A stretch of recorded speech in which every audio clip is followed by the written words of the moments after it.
Sign this, will you? Hang on, what's this all about? What my husband casually handed over was divorce papers. What do you mean, what's this about? Just look at this paper. I want a divorce from you. Why all of a sudden? It's not sudden. I've been thinking about this for a long time. Actually, I've got a child with the one I love. What? It was like a bolt from the blue. I was so shocked that I couldn't find the words to speak and just stood there frozen. Well, our marriage has been over for a long time, hasn't it? Indeed, our relationship had been strained, but to think he had an affair and even had a child. Wait a minute.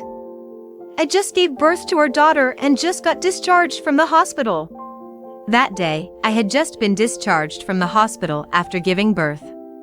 I thought we were going to live happily with our newborn and the rest of the family, but why? You just got discharged, so I hesitated to tell you today, but it's better to do this sooner, right? Besides, my girlfriend has been nagging me to get a divorce quickly. My husband said with a smug grin. I deeply felt that in the future he envisioned, there was no place for me and our child. I was devastated by my husband's worst betrayal and burst into tears. What am I supposed to do now? And like that, I was unilaterally handed a divorce. 7 years have passed since then. One day, while visiting a large shopping mall, I unexpectedly bumped into the last person I wanted to see. Hey, Patricia? Long time no see. It was my ex-husband, the person I least wanted to encounter. Wow, you've aged. It must have been tough after our divorce. He made remarks that seemed unbelievable from someone who abandoned me and my child. I replied with heavy sarcasm. Thanks to my parents' support, I didn't have any problems without you. What are you bragging about? Your father, that small-town doctor, right? Your parents couldn't have been much help. He laughed mockingly. And, taking my silence as consent, he started bragging about himself without anyone asking. After you, I married a doctor. You, a part-timer, and her are worlds apart. She's capable, younger than me by a decade, wealthy, and ensures a secure life for me. Great, isn't it? Sorry for being the only happy one here? He laughed in a very condescending manner. Oh, where does your wife work? What, you're interested? Smith Hospital. It's a famous general hospital around here that just opened recently. Even you must have heard of it, right? Smith Hospital. I couldn't help but smile at my ex-husband speaking with such a proud look on his face. I knew very well about that hospital. It really makes you think about the irony of fate. Oh, that hospital? Of course, I know it. Because... Seeing the truth, my ex-husband's face turned pale instantly. My name is Patricia. My father ran a small clinic in town, and my mother was the office manager there. Being a doctor, my father was always busy, working tirelessly every day. As a child, I sometimes felt lonely in that environment, but more than that, I had a strong admiration and respect for my father. I want to be someone who can save lots of people just like Dad someday. That used to be my childhood catchphrase. As I grew up, I became a nurse, not a doctor like my father, but I worked in the medical field all the same. However, the job of a nurse was more physically demanding than I had imagined, and I was exhausted every day. Could I really keep up as a nurse? Could I become a cool adult like my father? I was filled with anxiety and impatience every day. Then, I met John, who would later become my husband. John was 5 years older than me and owned the cafe closest to the hospital where I worked. He started talking to me during my lunch breaks, when I would sit with a gloomy face, sighing over the same cup of coffee every day. Hey, I don't know what's got you down, but try drinking this and cheer up a bit. He handed me a coffee with cute bunny latte art. This one's on the house. Come on, smile. John smiled so brightly, it was dazzling. Seeing him like that, I couldn't help but smile too. After that, every time I went to the cafe, I found myself increasingly interested in John, watching him. About 3 months after meeting John, I asked for his contact information, and our relationship developed from there. 2 years later, he proposed to me. On the day John came to formally ask for my hand, I will definitely make Patricia happy. So please, rest assured. He told my parents. He looked so reliable then, and I fell for him all over again. My parents looked at John and said, "Thank you. Please take good care of Patricia. Both of you, be happy. We're supporting you," they said with tears in their eyes, genuinely happy for our marriage. And then, on another day. Next, we went to greet John's parents. "John might seem unreliable at times, but please take care of him. If John ever gives you trouble, come straight to me. I'll scold him on your behalf," they told me. My in-laws were very easy to talk to and seemed kind. That was my first impression. After the greetings with both families, we got married without any issues. We lived happily, enjoying our days together as a couple. Sure, there were times when I was dissatisfied or found aspects of it unpleasant, but overall, I feel that the good parts about being married and the happiness it brings far outweigh those moments, so I've felt that our marriage has been going well. Then, about 2 years later, my husband suggested something. "How about we make your dream come true?" My dream? Yeah, you said it was your dream to build our own home, right? Wow! I was surprised by his sudden suggestion. You remembered that? Of course, I won't forget. My dream of wanting to build our own home was something I had only mentioned in passing while we were still dating. So I was surprised he remembered, and more than anything, I was touched that he hadn't forgotten such a trivial detail. Thank you, John. After that, we went to real estate agencies and looked at various properties. Just looking around at the model homes was fun. Wow! Look! How cool! This kitchen. What I was pointing at was a kitchen. I had always dreamed of cooking in such a spacious kitchen. Right? It is cool. Cooking here would be fun, wouldn't it? Patricia, check this out too. Isn't this bathroom awesome? It's stylish and so spacious that you could relax every day. We were excited like kids. We continued to visit properties on our days off several times after that. Discussing what kind of home we'd like was very enjoyable for us. However, after that, the talk of building our home took a turn I hadn't expected. It happened on a day off. My husband and I, having narrowed down our options, headed to the model homes again. And then, for some reason, my mother-in-law was there. Wait, why is she here? I was puzzled by her presence and couldn't help but ask. Then she made a surprising statement. Well, because I'll be living with you too. If we're building a house, you might as well hear my opinions, right? What? I couldn't believe my ears. When did we start talking about that? I hadn't heard a word from my husband about living together. I immediately pressed my husband in a whisper, so she wouldn't hear. Hey, John, what's this all about? She says she's going to live with us, but I didn't hear anything about that. Really? Didn't I mention it? What? You know, last year, after my dad passed away from a heart attack? Mom seemed so lonely, I couldn't just leave her alone.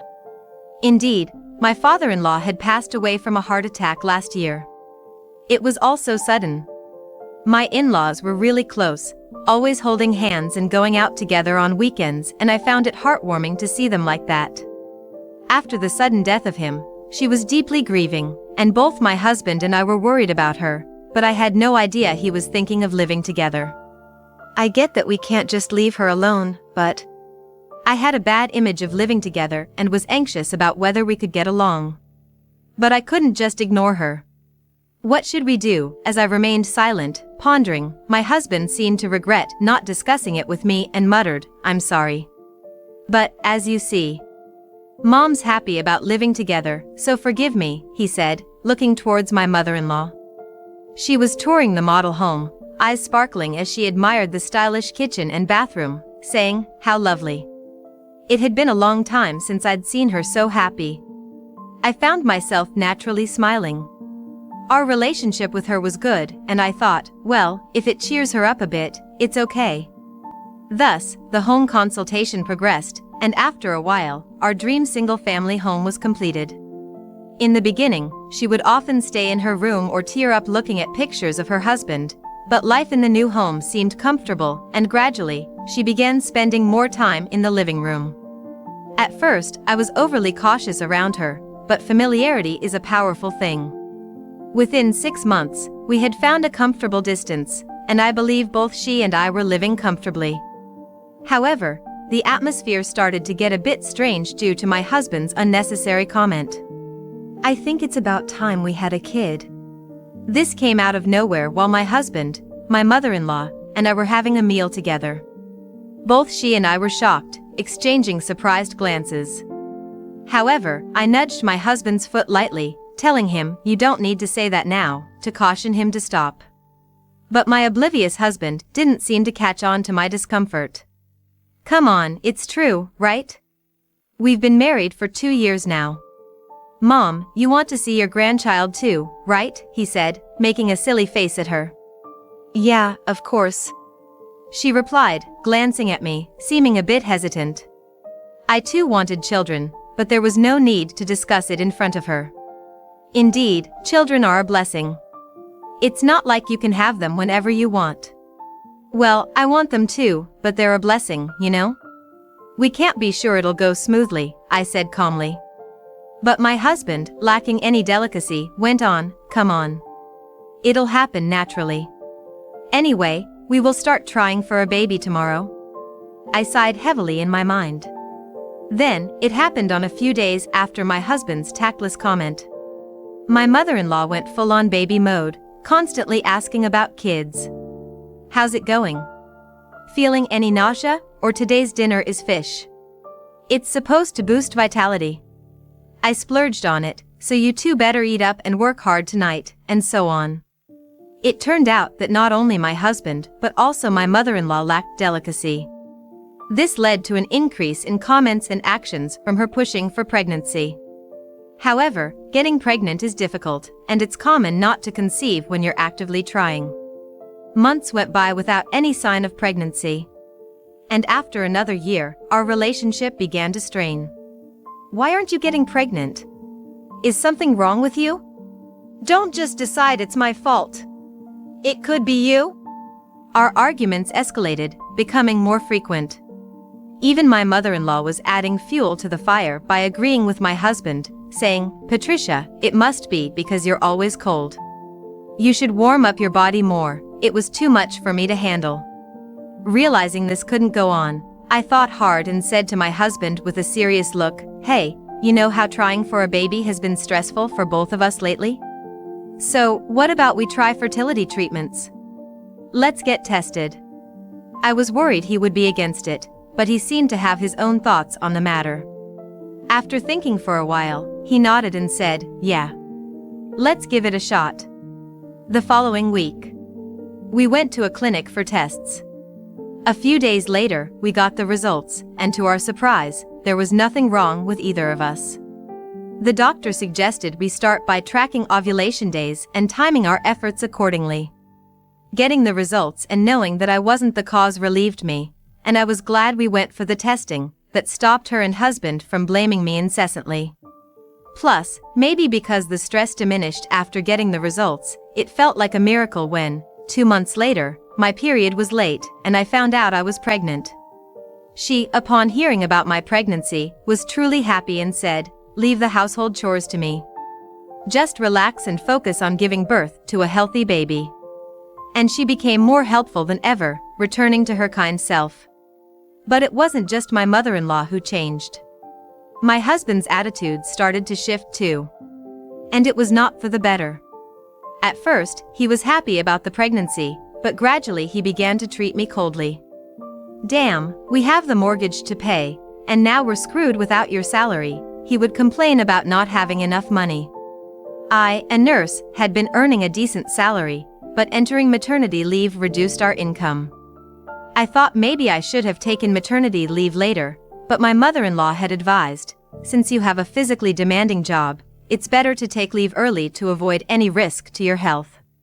However, my husband was not pleased with this. You could have worked longer. You took maternity leave too early.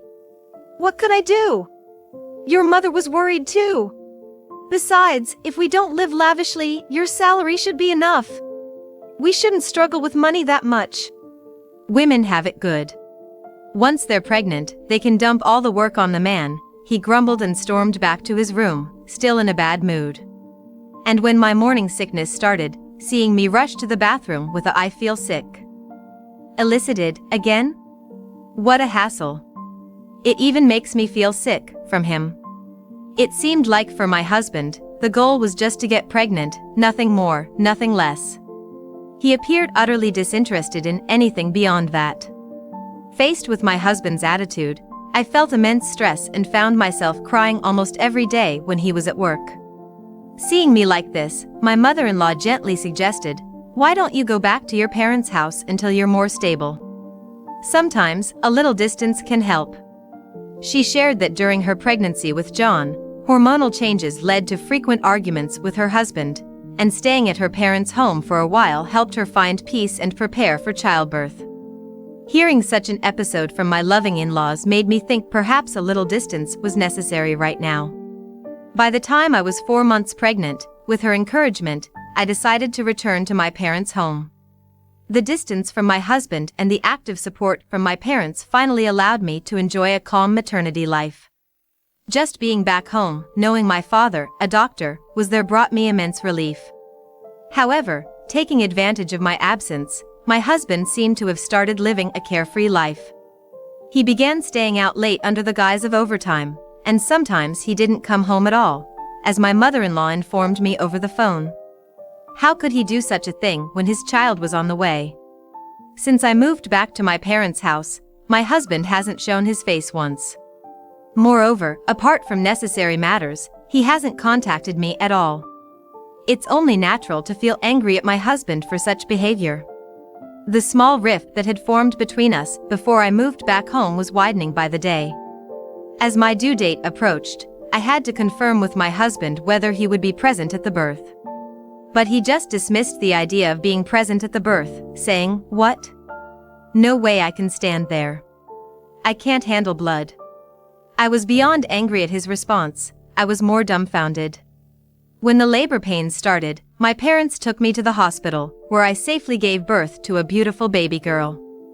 About a week later, both mother and child were discharged safely, and I was to return to the home where my mother-in-law and husband lived. The atmosphere of the home felt somewhat different after being away for a while. Thank you for everything during this time. Welcome back. Congratulations on your delivery. Don't worry about the house, I'll take care of it. Just relax, she said with a hint of sadness in her eyes. Puzzled but grateful, I thanked her and sat down on the sofa, holding my daughter. That day, my husband didn't come home even after 10 p.m. I was trying to mend our relationship for the sake of our child, but it seemed like he had no interest in doing so. I'm going to bed now. John must be busy with work and will be home late again tonight. You must be tired after just being discharged, you should sleep first, she said sadly and went back to her room, seeming low-spirited. Then it was around midnight. I heard the front door open, my husband had returned. "I'm home," he said and immediately went upstairs to the bedroom. "Welcome back. It's late. Our baby is sleeping, so please be quiet," I said, to which he glared at me and snapped, "I thought coming back after a long time would change things, but you're as annoying as ever. What do you expect? She just fell asleep." "Whatever. I have something to tell you," he said, rummaging through his bag and handing me a piece of paper. "Sign this." Shocked, I looked at the paper he handed me. It was a divorce paper. "Wait, what do you mean by this?" It turned out to be a divorce paper. "What do you mean?" "It's clear from this paper. I want a divorce from you." "Why all of a sudden?" "It's not sudden. I've been thinking about this for a while. Actually, I've got a child with a woman I love." "What?" It was like a bolt from the blue. I was so shocked I couldn't find words and just stood there frozen. Well, our marriage has been over for a long time, hasn't it? Indeed, our relationship had been strained. But I never imagined he had an affair and even had a child. Wait a minute. I just gave birth and was discharged. I thought we were going to be happy together as a family. I hesitated to tell you today since you've just been discharged, but it's better sooner than later, right? Plus, my girlfriend has been nagging me to get a divorce, he said with a smirk. I felt deeply that there was no place for me and our child in the future he envisioned. I was devastated by my husband's worst betrayal and burst into tears. What about your mother? What will you tell her? Oh, my mom? She agrees with the divorce. When I told her about my girlfriend, she said she's better than you. Huh? I swallowed hard. I understood the situation. It made her awkward response make sense. So that's it. Leave this house because it's under my name. What about our baby? She's your daughter, isn't she? Yeah, but I have another one now, and you should take care of her. I'll get in touch about child support. Are we done here? I'm busy. With that, my husband began stuffing my belongings into trash bags and placed them at the entrance. As if to say, get out. This one-sided divorce proceeding was how our marriage ended. Later, through a lawyer, we discussed child support. It was totaling a significant amount, but my husband didn't flinch. That amount is fine. I'll pay it, just don't cause any trouble for me or my mistress, he said with a laugh that sounded like a joke. The fact that he could pay was puzzling. I'm not sure where he got such a large sum, but if it meant no longer having to deal with this despicable man, it was fine by me. Yes, I'm no longer interested in you or your mistress. And I have a request, never involve yourself with me again. If you can't comply, I'll take my own actions. My husband frowned briefly but then nodded, all right. The following week, the money was transferred to my account as promised. And just like that, our marriage was over. 5 years have passed since then. I'm now 35 years old. My daughter, born back then, is now 5. After the divorce, I moved back in with my parents. With their support, I resumed my career as a nurse. My days are busy but fulfilling thanks to my lovely daughter. Then, one day, it happened. While at a large shopping mall, I unexpectedly bumped into the last person I wanted to see. Hey, Patricia? Long time no see. It was my ex-husband, the last person I wanted to encounter. Ugh. I couldn't help but let out a word. What's ugh? You've aged, huh?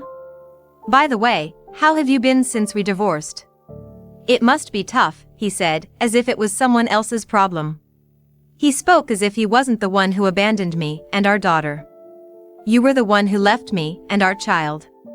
Suppressing the rising anger with all my might, I replied with heavy sarcasm. With my parents' support, we've had no problems without you, I said sharply.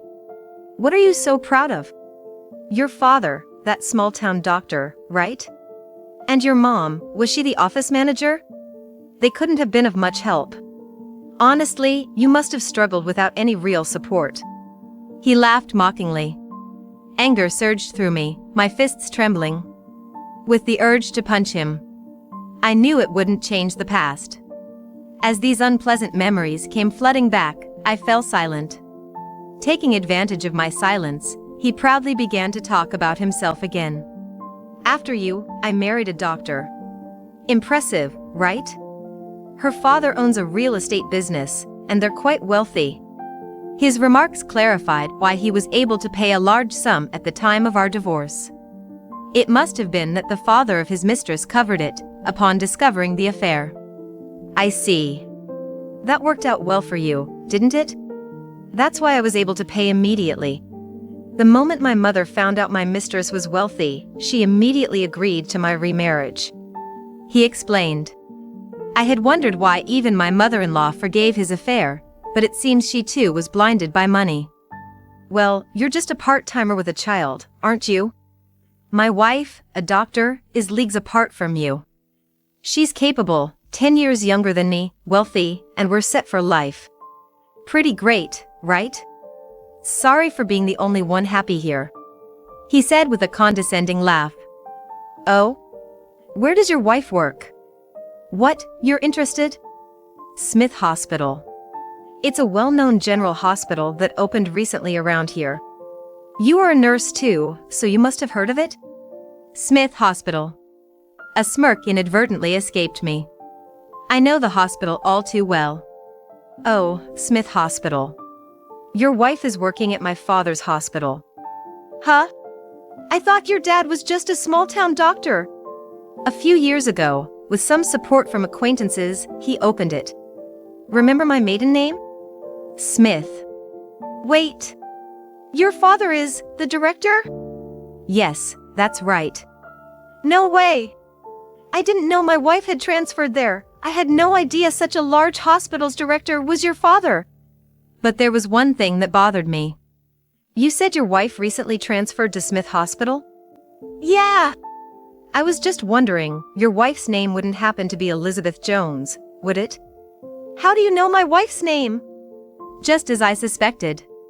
To think my ex-husband's mistress was Elizabeth Jones. With so many Jones surnames around, I hadn't realized until now. Fate can be so ironic. Though I no longer held any affection or hatred towards my ex-husband, it was time for some payback. I decided to tell the truth about my ex-husband's wife, Elizabeth Jones. I'm working at Smith Hospital now, so I know her. She transferred there a year ago after a scandal with a married patient at her previous hospital. A scandal with a married man! Were you not aware? Sorry. It was well known at our hospital. Before transferring, she got caught having an affair with a young patient in his early 20s, and his wife stormed the hospital. It was settled with a settlement, so I thought you knew. No way! Elizabeth had an affair? His face quickly turned pale, becoming completely ashen. Perhaps recalling something, he began to mutter, but indeed, that time too, now that you mention it, that time as well. Oh, and right after she transferred, there was this incident. A high school boy's girlfriend made a scene in the hospital room, accusing Dr. Jones of harassing her boyfriend during her rounds. Messing with a high school student is not good. Rumors say she has a preference for younger guys. What? Affair with a married man? Harassment? Elizabeth wouldn't even. That's irrelevant. I can't make heads or tails of any of this. I don't understand anything. He seemed to be in a bit of a panic. It was truly comical. You didn't know that? Maybe she doesn't care for you because you're an older man? Or perhaps because she's heard rumors about you having numerous flings, she's quite satisfied without you. Just like someone we knew back then. Both of you have a thing for younger people.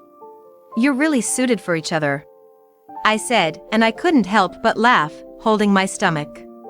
He, shocked into silence, just stood there. I decided to enlighten him about my current situation. I'm seeing someone now. He's a surgeon at Smith Hospital, a doctor. My father approves of him. My daughter is about to start school soon. She's adorable and a good kid. He cares for my daughter as well, and I'm genuinely happy every day. Sorry for being the only one happy, I told him. Biting his lip in frustration, my ex-husband yelled, "My wife couldn't possibly be like that," but I ignored him and walked away. Is this what they call karma? My ex-husband left me after childbirth for a younger, prettier doctor, but his wife, in turn, was involved in affairs with even younger men. If he had not encountered me at the shopping center, or if he hadn't spoken to me, he might have remained ignorant of his wife's secrets. Serves him right. 2 months later, though Elizabeth Jones didn't lose her medical license, she was transferred again. That was for sexually harassing numerous young patients. When the hospital investigated, multiple testimonies emerged about Dr. Jones's inappropriate behavior, and my father, the hospital director, decided to transfer her to prevent further damage to the hospital. Upon hearing about Elizabeth's transfer, my ex-husband confronted her, realizing the truth in what I had said.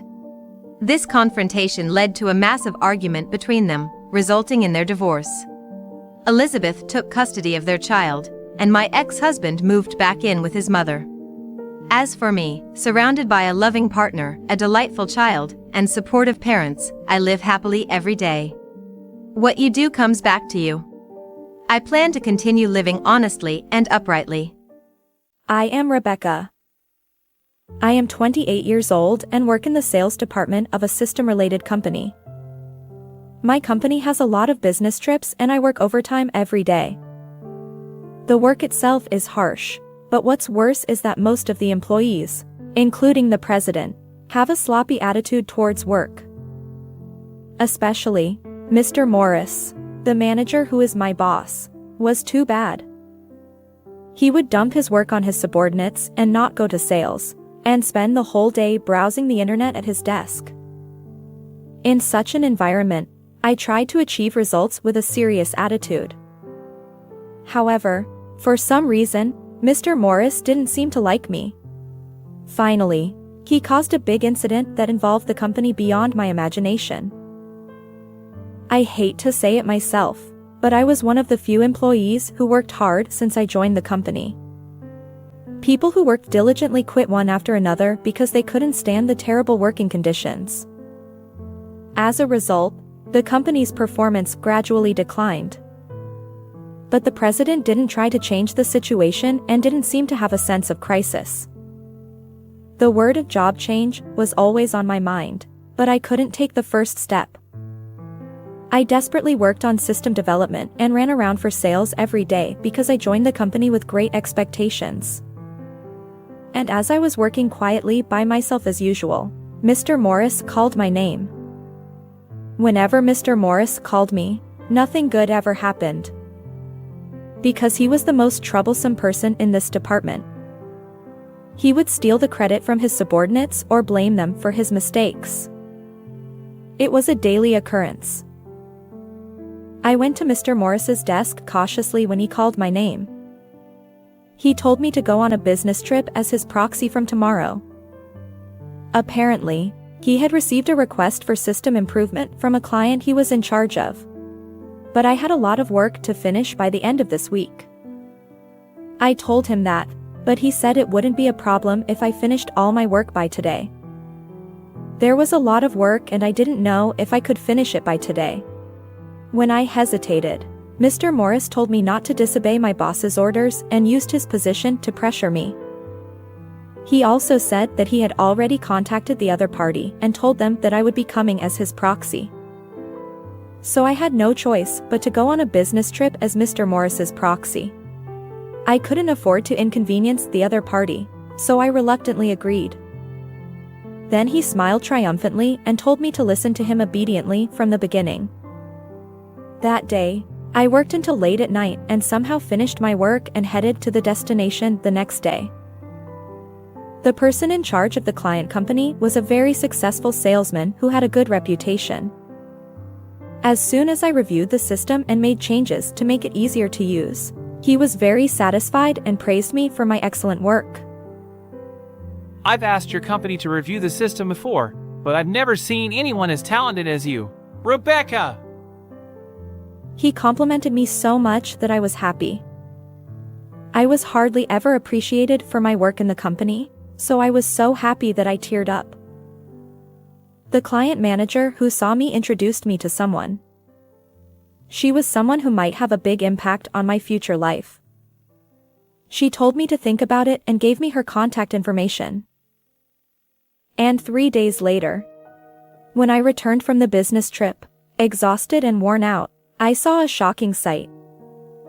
My desk was gone. I couldn't comprehend the situation and stood there dumbfounded. Mr. Morris came up to me with a smirk on his face. He told me not to come into the company as an outsider. I was too tired from the business trip and the daily overtime to think clearly. I asked Mr. Morris, who was still yelling at me to get out, what was going on. He said, "You didn't come to the company for 3 days, but you came back now. How dare you suddenly slack off your work? Do you think you can get away with it? We don't need useless employees like you. You're done." I didn't understand what he meant, and I asked him why I was slacking off when he asked me to go on a business trip. He said, The client you went to was originally my responsibility, you know? So the results of the work are obviously my credit. Ha ha! I told the upper management that I went on a business trip and did the work. I couldn't believe his words. I panicked and said that it was impossible for him. He laughed maliciously at me. Do you think that common sense works in this company? You were obedient at first, but you became rebellious lately. That's your fault. We don't need subordinates who don't listen to their boss. I felt dizzy from his words. I worked hard every day, but this was too much. I started to tremble with anger at his outrageous behavior. He continued arrogantly. By the way, I thought you quit because you didn't come to the company. You're useless anyway, so I processed your resignation letter. It is impossible to submit a resignation letter without the person being present. When I asked what was going on, Mr. Morris said he had submitted a resignation letter on my behalf without my consent. And to my surprise, the president accepted it. At this point, I was so disgusted that I couldn't close my mouth. I don't care what happens to this company anymore. I swore in my heart that I would send this selfish and tyrannical Mr. Morris and the company to hell. You're ready for this, huh? I won't show any mercy. As I remained silent, Mr. Morris got carried away and continued. I feel refreshed now that there's no one like you who can't be flexible. Of course, don't expect any severance pay, okay? There's no way someone like you who didn't do any decent work can get a proper severance pay. I asked Mr. Morris, who was spouting unbelievable remarks, if he really wouldn't regret it. Why would I regret anything? Just get out of here. You're useless now. He laughed loudly. Is that so? Then I'll ruin this company. When I said that, Huh? he looked puzzled and couldn't understand. Hey, did you go crazy after becoming unemployed all of a sudden? There's no way you have that kind of power. He yelled at me. You'll regret it for sure, I said and left the company. And I headed to a major system company with my feet. It was a company run by a close friend of the manager I met at the business trip destination that Mr. Morris ordered me to go 3 days ago. I called the contact number I received from the manager. Then, a female president with a crisp voice answered me. When I explained the situation, she invited me to the company and talked to me in person. And I told her what happened at the company. She was very angry at the terrible response of the company. And she made me an offer and told me a surprising fact. A few months later, I woke up to the sound of my cell phone ringing many times in the morning. When I checked the call history, it was from my former workplace where I was fired. There were already more than 30 missed calls on my cell phone, and when the phone rang again, I reluctantly answered it. Then, Hey, what the hell is going on? I heard Mr. Morris's voice shouting at me. What is it? I think I have nothing to do with your company anymore? I answered with annoyance, and Mr. Morris seemed confused and started talking without any coherence. This morning, the president suddenly said that this company was going to be acquired. And most of the employees might be fired. The president said it was because you were fired. When I heard that, I laughed out loud as I expected. Mr. Morris got angry and asked me why I was laughing. Didn't you know anything about the situation of your company, Mr. Morris? I asked calmly, and he seemed puzzled by what I was talking about. Your company's management was declining year by year, you know? You had fewer and fewer clients than before. And that's why you couldn't maintain your business, right? He denied it and panicked, but I told him that this was an undeniable fact. Of course, the president must have known the situation, but he didn't seem to have any sense of crisis and was reluctant to reform the company and abandoned his responsibility. But I've never heard that we were in such a critical situation before. And there were some companies that wanted to do business with us, right? He was frantic and incredulous. Well, that's true. But wasn't that because the system I made was popular? The reason why the company could keep its business even though the president was like that was actually largely thanks to the system I made. By introducing the system, a lot of waste was reduced and the work was improved, and it was well received by many companies, and it contributed greatly to the company's sales. But that doesn't mean we can be acquired all of a sudden. If we had kept selling the system as before. He said that, but I asked him coldly. Let me ask you this. Is there anyone else who can manage the system besides me? He choked when he heard that. I was the only one who worked hard in my department, and of course I didn't hand over anything when I was fired. In such a situation, would there be any companies that would sign contracts with them as before? Even the stupid former manager could see the answer. Then, why don't you come back? He tried to patch things up as if he had an idea, but of course I refused firmly. That's not a joke. I will never go back. After all, it was Mr. Morris who suddenly fired me. And yet, he tells me to come back when he's in trouble. How selfish is that? No, thank you. Mr. Morris panicked at my words, but I didn't care. I coldly brushed him off, and he said, Fine. I'll cancel the firing that I did with my authority. I think the president will hire you back right away if you do. And don't you want to get a job soon? He tried to persuade me desperately, but I told him, I don't need that. I already have a new job. It's a major system company that plans to acquire your company. The former manager was stunned and called me a traitor. Actually, I was introduced to the president of the major system company at the business trip destination that Mr. Morris asked me to go to before. When I told her how I had been treated unfairly at the company, she was very angry and said she couldn't forgive it as a company in the same industry. She was also very interested in the system I made and its rights. The major system company welcomed me with a smile and asked me to join them as soon as possible when I told them how I was fired. In addition, the acquisition talk was already going on between the presidents. I told him that the result wouldn't change even if I went back.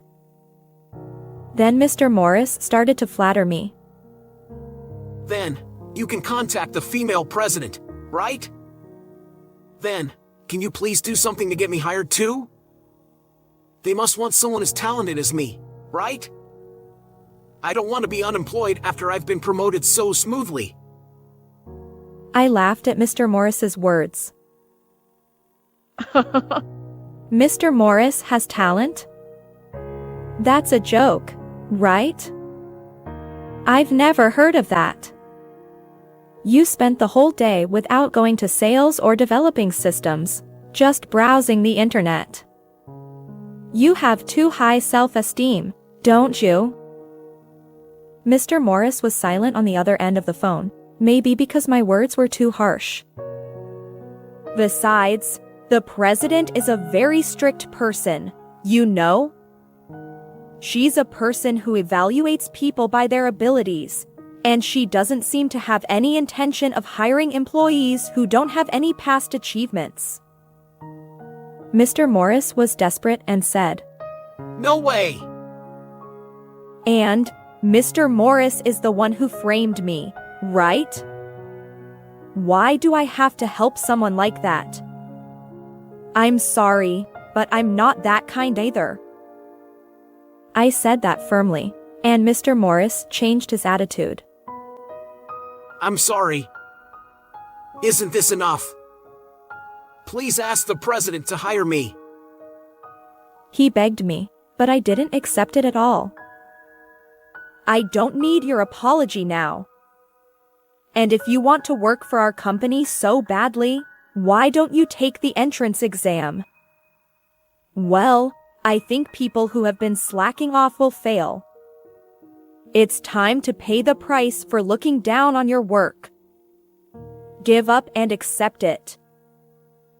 Mr. Morris couldn't say anything at the end. I heard him sniffling on the other side of the phone, so he must be lamenting his miserable future.